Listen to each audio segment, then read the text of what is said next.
Salut, j'espère que tu vas bien. Je suis Steffu Scarecrow et je te parle aujourd'hui. En fait, je compare une nouvelle littéraire ainsi que l'adaptation cinématographique de celle-ci. Donc, je parle de l'histoire de Howard Phillips Lovecraft qui est l'innommable. Donc, ça, c'est une version du Necronomicon, pas le vrai Necronomicon, parce que, en tout cas, mais c'est pas pour appeler les grands anciens, c'est en fait une collection de toutes les nouvelles de Lovecraft réunies dans un seul livre. C'est écrit, lui, il est en anglais, donc c'est vraiment plus dur à lire parce que c'est le vieux le vieux anglais, donc des fois c'est plus compliqué à lire, mais bon, j'ai lu déjà toutes les nouvelles de Lovecraft en français, donc c'est plus facile quand même de m'y reconnaître. Donc je compare L'Innommable avec le film sorti en 88 du même nom, L'Innommable, réalisé par un Jean-Paul Ouellet. Donc, on va commencer en fait par le début qui est la nouvelle littéraire. Donc, la nouvelle littéraire, ça raconte l'histoire de Carter et Joel, qui sont deux personnes différentes. Carter est un écrivain qui écrit un peu des trucs horreur et qui utilise souvent des trucs de description un peu comme la créature est innommable, elle est trop out of this world, on peut pas comprendre, on peut pas décrire ça, donc c'est trop, c'est du mystérieux et tout ça, alors que Joel est un enseignant qui lui est très basé sur la réalité. Dans le fond, les œuvres de fiction, il faut que ça soit basé sur des choses vraies. Dans le fond, il accepte pas, il critique souvent Carter pour ces grands trucs métaphysiques. Donc, c'est eux autres qui sont dans un cimetière et qui discutent, tout simplement. Et dans le fond, maintenant, Carter raconte qu'il a vu, lui,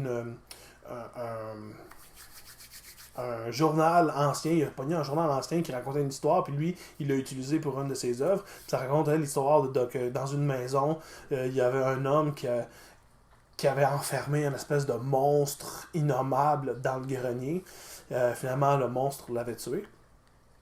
Et dans le fond, que la maison était comme hantée par cette présence d'outre-tombe, entre guillemets. Et c'était un peu ça l'histoire. Puis cette histoire-là fait comme captiver l'attention de Joel et il va en savoir plus. Puis même à un moment donné, il dit ok, je serais curieux que tu me montres cette maison-là. J'aimerais y aller, j'aimerais voir cette maison-là. Et Carter dit ben, tu sais, ça tombe bien parce que c'est celle qui est comme juste en arrière de toi, genre au bout du cimetière.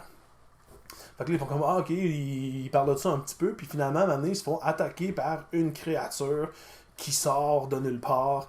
Et dans le fond, ça coupe là. Après ça, on a comme une genre d'épilogue où ce que Joel et Carter sont dans un lit d'hôpital. Et lorsque les docteurs partent, ben, dans le fond, Joel se revire vers Carter et dit on s'est fait attaquer par l'innommable. On s'est fait attaquer par cette créature sans forme, bizarre, slimy, dégueulasse. Hein. Donc l'histoire finit là. C'est sûr que l'innommable est parfois aussi décrit entre guillemets comme ayant des hooves. Je sais pas, des fois j'ai des mots en français dans la tête, des mots en anglais, mais j'ai de la misère à avoir les trucs en français, mais des sabots. Des sabots, puis il y aurait des cordes, des trucs comme ça, genre, puis, mais des fois il est décrit comme étant un genre de répugnant, slimy, sans forme, bizarre. Genre. Donc, c'est ça l'histoire. Un truc que je trouve intéressant, c'est que le personnage principal, c'est Carter. Donc, Randolph Carter, lui, c'est un personnage qui est utilisé quelques fois par Lovecraft lui-même. Dans le sens où ce que je veux dire, en fait, c'est que Lovecraft utilise Randolph Carter comme pour se mettre lui-même dans ses nouvelles littéraires. C'est comme un personnage qui est fait à son image, autant physiquement que la personnalité ou tout ce qui est Lovecraft. Fait qu'il s'est quand même mis dans ses nouvelles de temps en temps. Puis Randolph Carter, c'est un personnage que moi j'aime beaucoup. Dans le fond, il fait partie du cycle des rêves, donc des nouvelles littéraires qu'il a fait un peu sur le même thème. Donc on parle de la clé d'argent, on parle de la quête de Kadat l'inconnu. C'est moi, Kadat, c'est une de mes histoires préférées de Lovecraft. J'adore cette histoire-là. Donc c'est un personnage que j'aime beaucoup. Je trouve ça cool qu'il ait inclus là-dedans. Mais, veut pas, c'est une histoire qui dure à peu près 4-5 pages. C'est pas la meilleure histoire de Lovecraft. C'est assez simple, puis ce qui est intéressant, c'est surtout la façon que c'est écrit, et de voir un peu, lorsque Carter parle de ses écrits puis de ses monstres innommables, ben, c'est juste le fun de capter un peu l'essence de Lovecraft, que lui-même nous parle directement à travers Carter. Fait qu'il y a ça qui est le fun, mais ça reste que c'est une histoire simple, qui n'a pas énormément d'intensité dedans. Donc, c'est ce que j'ai à dire pas mal sur la nouvelle littéraire. Le film, donc, sorti en 88 par Jean-Paul Ouellet, qui n'a pas fait énormément de films, qui a fait celui-là, il a fait le 2, il y a eu un deuxième aussi qui est sorti. Je ne l'ai pas vu encore, mais je sais qu'il a participé au Terminator, le film Terminator de James Cameron, selon IMDb. Il a été un directeur de Second Unit. Dans le fond, il a réalisé quelques scènes d'action quand James Cameron était occupé à filmer d'autres choses. Donc, mais c'est pas un gars très, très connu. Les acteurs non plus, je les connais pas. Il n'y a aucun personnage que je connais. Donc, l'histoire du film, ça commence. On voit dans le fond un espèce de vieil homme dans une espèce de vieille maison aussi. Puis il y a comme quelque chose qui cogne dans le grenier, puis qui crie avec très strident, puis c'est intense. Puis là, le gars, il va voir la créature, puis après ça, il referme la porte, puis finalement, la créature sort, puis il le tue. Donc, après ça, on jump vraiment des années plus tard, parce que ça, c'est comme, je pense, en 1800 cuc. Puis on tombe dans l'ère moderne, et l'ère moderne des années 80.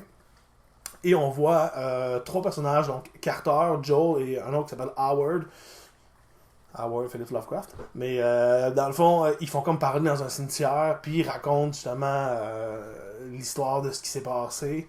Et dans le fond, Carter dit que la maison, c'est celle qui est en arrière du cimetière. Et le personnage de Howard fait comme, ah ben, moi, je vais passer la nuit ici, genre, je vais vraiment rester là. Est-ce que ça vous tente de venir? Vous êtes trop, genre, des poules mouillées pour venir, genre. Puis le Carter, lui, il fait comme, non, non, gars, moi, j'ai d'autres choses à faire que ça, là. J'ai comme des études, puis j'ai des trucs à écrire. Puis, Joel, lui, dans le fond, lui aussi, dans le fond, il fait comme, non, non, non, moi, faut que j'y aille aussi, genre. Puis, en fait, ce que j'ai pas dit, c'est que c'est trois étudiants, comparément à l'histoire originale, qui sont un enseignant et un écrivain qui étaient déjà établis. Donc, c'est trois étudiants, mettons, universitaires. Donc, Howard passe la nuit dans la maison et les deux autres s'en vont.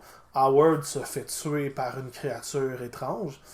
Et dans le fond, Joel, le lendemain, il fait comme réaliser que son ami n'est pas revenu. Et il essaye de convaincre Carter de retourner à la maison pour aller le chercher, parce que c'est pas normal. Carter, il a comme vraiment une genre de personnalité dont je m'en sac. Je veux pas faire ça. J'ai des trucs beaucoup plus importants, genre le secret de l'univers à découvrir, quasiment. Puis dans le fond, c'est que, bon, Joel veut y retourner. Puis finalement, parallèlement à ça, il y a comme 4 étudiants, dans le fond, 2 gars, 2 filles. Puis les 2 gars, dans le fond, ils savent que les 2 filles vont être ils veulent embarquer dans une sororité. Fait que les autres, ils font comme dire, ah ben, tu sais, venez avec nous autres, je vais vous faire un genre de petit test, genre juste pour le fun. Puis on va passer la nuit dans cette maison-là. Puis la fois, c'est comme des petits étudiants qui s'en vont là, un peu comme dans les films des années 80. On va aller dans la maison maudite, genre, puis ça va être le fun. Puis dans le fond, ils se ramassent là, puis bon, l'espèce de créature les attaque un par un, puis ils sont plus capables de sortir de la maison.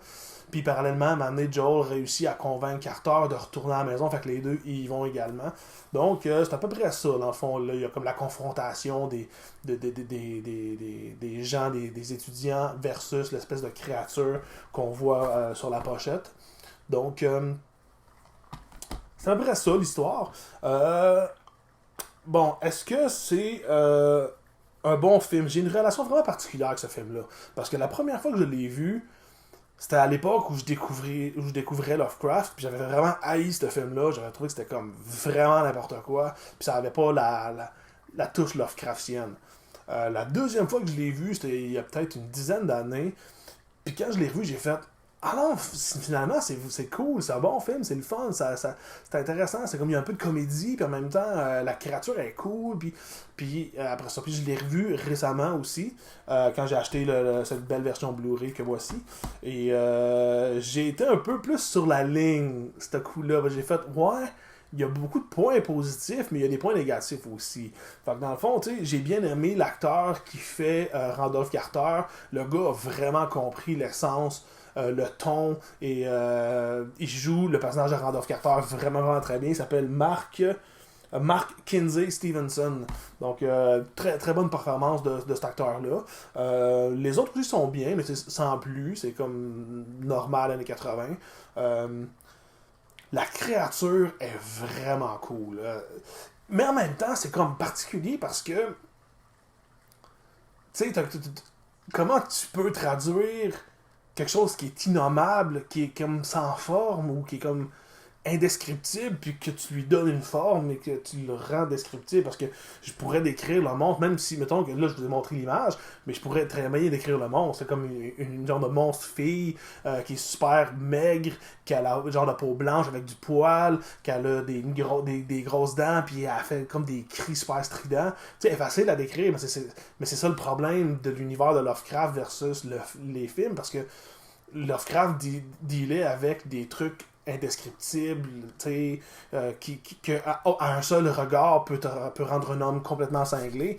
Comment tu mets ça en film, c'est difficile.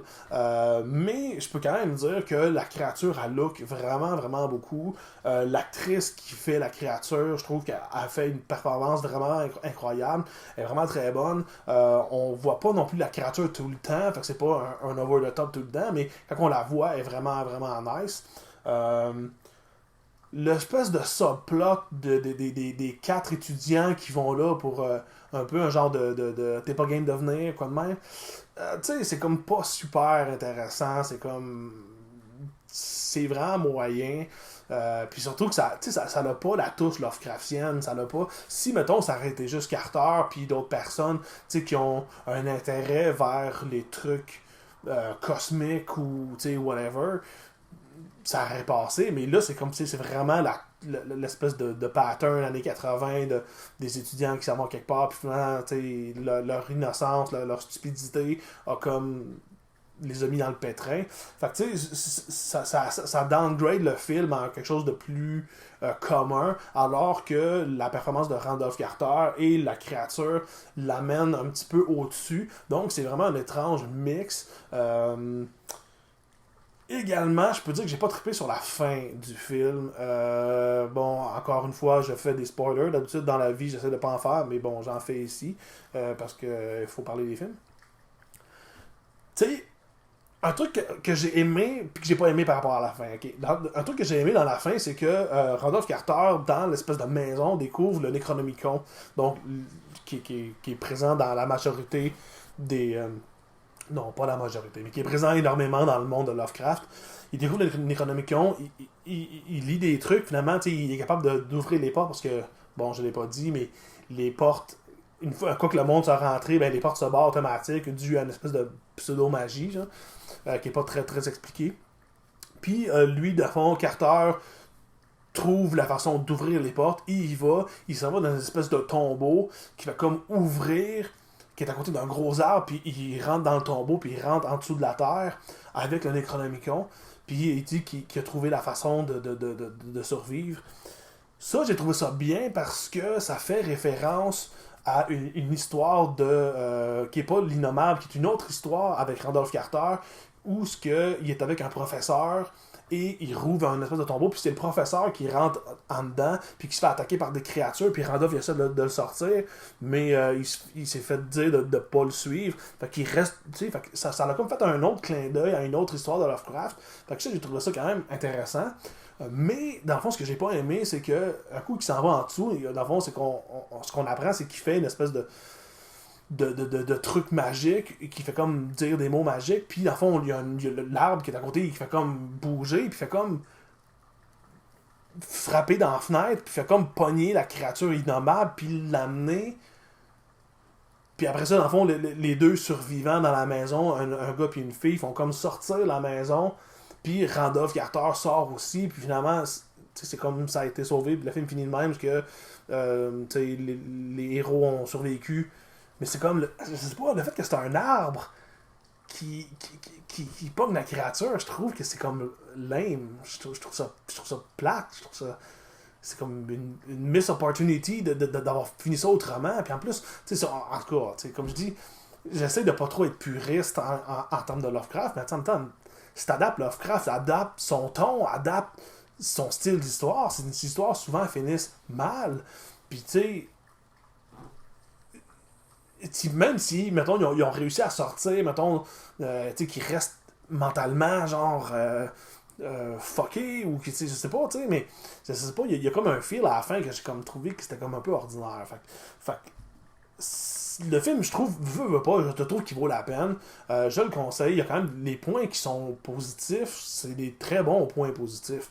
Puis tu sais, faut juste se dire qu'il y a une partie de l'histoire, justement, que c'est comme plus années 80 normal. Puis tu sais, bon, faut accepter ça. Mais est-ce que c'est une bonne adaptation de la nouvelle?